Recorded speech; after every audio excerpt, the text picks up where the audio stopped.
Do you want to turn off Story Archive on Facebook? You can disable Auto Facebook Stories Archive with just a few simple steps.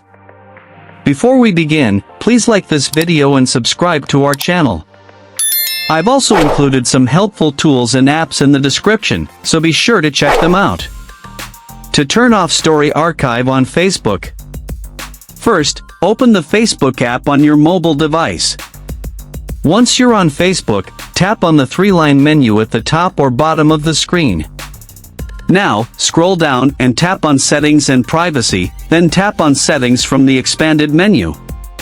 On the Settings screen, scroll down to the Audience and Visibility section.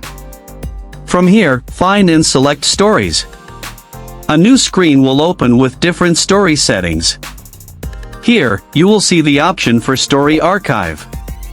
Disable the toggle switch button next to archiving your stories. Once turned off, your future stories will no longer be saved automatically after they expire.